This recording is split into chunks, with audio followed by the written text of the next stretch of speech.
Okay guys, I'm going to tell you the G&H shrimp.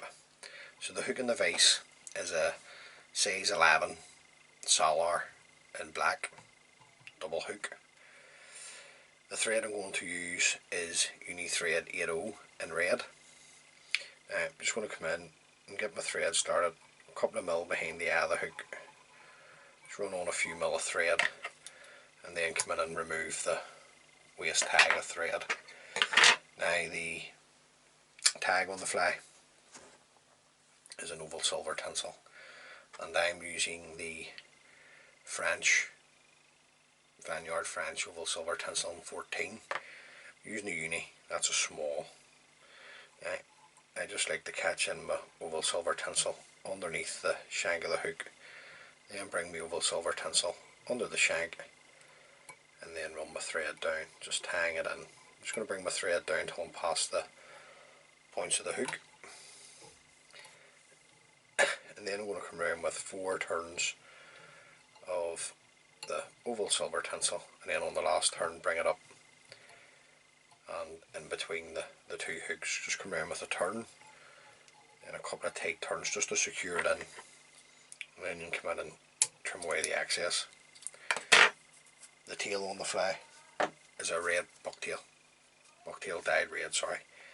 So I'm just going to cut a wee pinch off here, and then you can stack them if you wish. Sure, you can just line them up in your hand the best that you can. Some people like to stack them. It's up to you. It's your fly.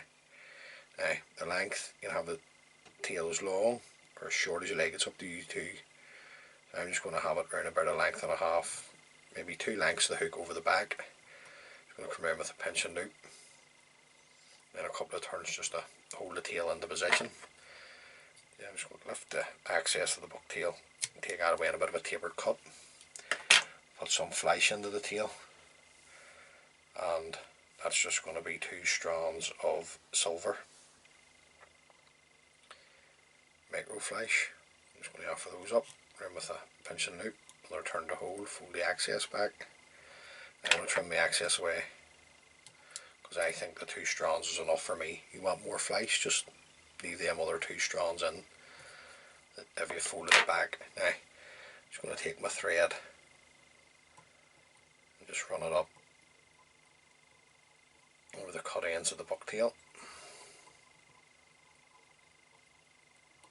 On the way back down I'm going to tie in the rib. This is just a UTC wire in silver. Now I just think that using the wire, the wee fly, it'll just last a bit longer. You can use the oval silver tinsel if you wish for the rib. I believe that that's what was used when the fly was originally tied or invented. Now I'm just going to catch in the rib, bring my thread down, tied up against the tag. The body is a large holographic tinsel in gold. So you get this off Vineyards as well. So you should get this in any of your tackle dealers that deals in good fly tan material. I'm just going to come in, catch in the holographic, much the length of the body, and then just run my thread up, tying this in. You don't need to be too fussy, you just don't want any lumps and bumps. I'm just going to come around with the Gold Holographic, just like to hold my tail, get a nice clean turn at the back, and then I just like to check that. Okay, I'm happy enough with that. And then just one turn overlapping the other of the Gold Holographic up to there. Fly it around with your thread. A couple of turns will secure that in. Come in and trim away the excess. Let me get rid of that.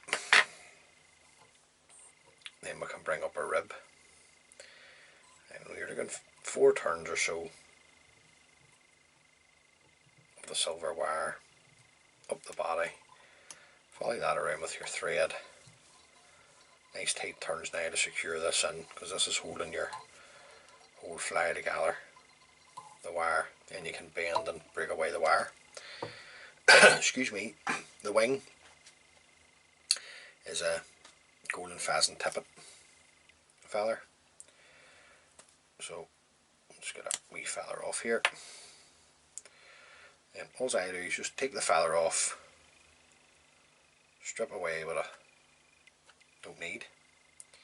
Then just take your feather and just roll it in your finger and thumb, just to get it to come in tighter for you if you like. Now I just want the tips of the golden pheasant or tippet feather just past the bends of the hook. Then I'm going to just come in and pinch it on top. Then I'm going to come around with a pinching loop and a couple of tight turns to hold. Now, sometimes these wee feathers have a tendency just to move on you, so just want to have a wee check just before I continue. Okay, I'm happy enough with that, so I'm just going to hold the feather and then I'm going to come in and trim it away. Then I'll bring my thread down over the cut ends, back up. Excuse me. Now, there's a throat on the fly, and that's grey squirrel tail. I'm just taking some that I've already stacked this. Now, I'm just going to spin the base round. And I just want this roughly the same length as the tippet wing. Just going to hold it on top. Just going to come around with a pinching loop. Then a couple of tight turns. Now, just want to, if it moves, just bring it back round. It's no big deal. Bring it back round. Let's get that into focus. Tighten up. Then I'm going to come in and trim away the excess squirrel. Now, squirrel has a tendency to pull out, so I'm going to take a wee dab of super glue here and just rub it onto my thread. I do this in most of the flies that I tie with squirrel, and then just bring the thread with the super glue down over the cut ends and back up. The hackle at the front is just going to be a black hen hackle. This is just a cheap Indian hen cape dyed black.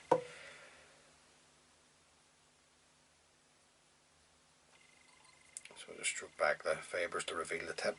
After the tip up, a few turns down to catch in the tip. Going to fold the tip of the hackle back.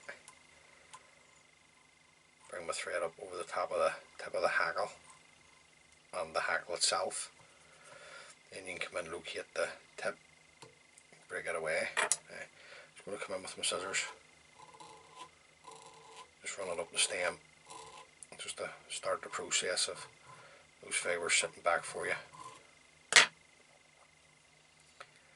And then one turn in front of the other. Now the turns of hackle are up to you. You know, it's, see it nearly every video it is, but it's your own personal preference of the way you like it dressed. Now with that being a hen hackle, that's going to be enough for me there, it's plenty. I'm going to come around with my thread, get my thread right tight into the hackle stem, and then a couple of turns to secure that in. Now, it's too thick to fold back, so I'm going to trim it away. There's a couple of wee fibres there, I just want to take those away.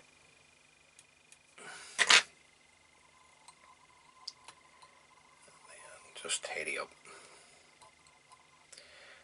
Just want to open some of the hen hackle out, just to let you see the wee fly, because it is a good fly, a good back end fly. Now, the pattern does require or call for jungle cock. Don't have to put jungle cock on. With two wee eyes here, so just going to offer these up. Just what I do is just take the eyes and just stroke back the rubbish that you don't need, offer them up, just then come in and hold them onto the hook. And then these are just loose turns, and they're not tight, because I want to be able to manoeuvre it, and then just check your length. Make sure that the eyes are the same length, because there's nothing worse, folks, when you get out on the river, you think you've had a decent fly at the face. Now the fish will not mind if the eyes aren't level, but you might. Now this stage I'm happy, so I'm going to hold the eyes, bring my thread down, tighten up.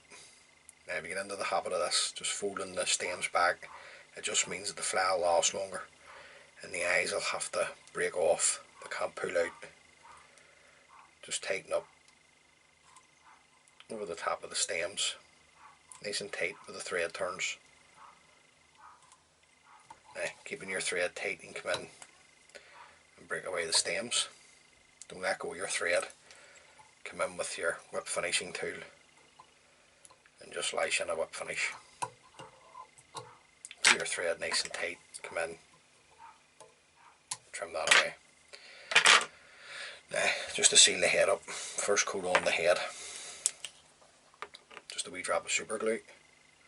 Now, you don't want this going anywhere else, just onto your head. It'll just ruin the fly, especially if it gets into that hen hackle. It'll just kill it on you. Now, just take your time, right the whole way right round, and then once that dries, I'll come in and put on a couple of coats of varnish just to seal the head up, and it's ready to go. So there you go, guys. That's the G&H shrimp. Get a few of those in your box. Hopefully you can catch a few fish. As always, many thanks for taking the time to view the video. I really appreciate it. If you like the videos that I'm putting up on YouTube, think about subscribing, and tight lines.